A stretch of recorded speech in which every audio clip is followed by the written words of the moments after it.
Today, we're diving into a topic that often sparks a lot of debate: early financial education. Some say it's essential to teach kids about money early on, but others worry it might make them too focused on material wealth. So, when should children start learning about finances? Right, it's a tricky one. On one hand, we have these popular books and ideas like Rich Dad, Poor Dad, where kids are given money to manage, supposedly to learn financial skills. But honestly, isn't that just teaching them how to spend? I mean, managing money is different from understanding what it truly means. I totally agree. It feels like people are just teaching them income and expenses, not the deeper concepts of money, like how money fits into the bigger picture. So, if we let kids invest in stocks, what are we teaching them? To gamble? That's not real financial education. Exactly. Teaching them to chase money through risky ventures like stock investments can skew their focus.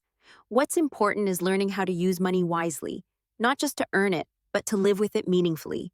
When we push children into these quick ways to make money, they might lose sight of other valuable lessons, like integrity or deep intellectual pursuits. I get your point. But don't you think that in some cases, children could grow up to be entrepreneurs or even businessmen? Shouldn't we encourage them to understand financial concepts in a practical way? If that's the goal, then here's my take. To truly raise a businessman, you need to expose the child to real businessmen. It's not about handing them money to spend, it's about creating an environment where they see how businessmen think and behave.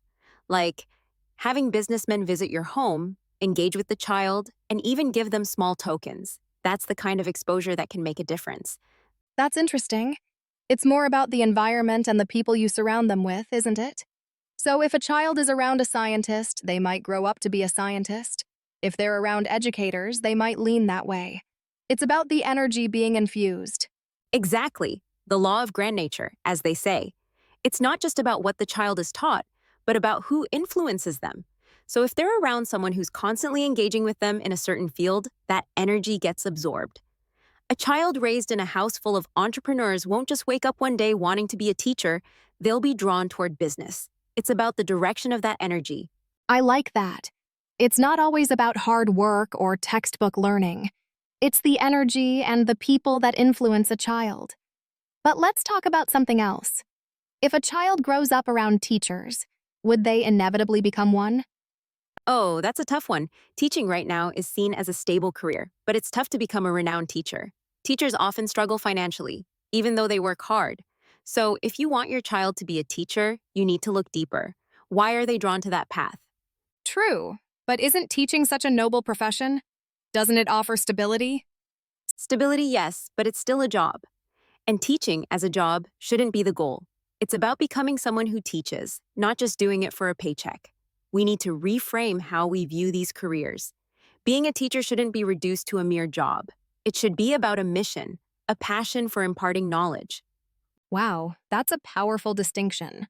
So, if we teach kids how to treat their career as a mission rather than just a job, we might see a different kind of growth.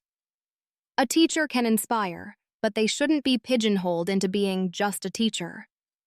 Exactly. If a child grows up in an environment where teaching is seen as a noble cause, then maybe they'll pursue it in a way that's more fulfilling, not just for the salary.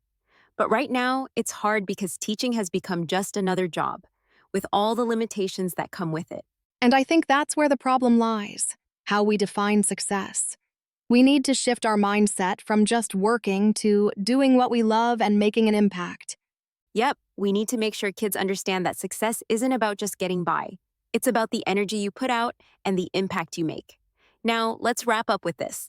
If we're talking about early financial education, what should we really be teaching our kids? It's more than money, right? Absolutely. It's not just about managing money. It's about teaching them values: how to be responsible, how to think critically, and how to connect with others in meaningful ways. Financial education should be holistic, not just transactional. That's the key. It's not about the money itself, but about the kind of person you become through your relationship with it. All right, we'll continue this discussion next time, but I'll leave you with this thought. How can we really cultivate the right mindset in our children? That's something worth thinking about. We'll dive deeper into that next time. Until then, think about your own influences growing up and how they shaped you. See you all in the next episode.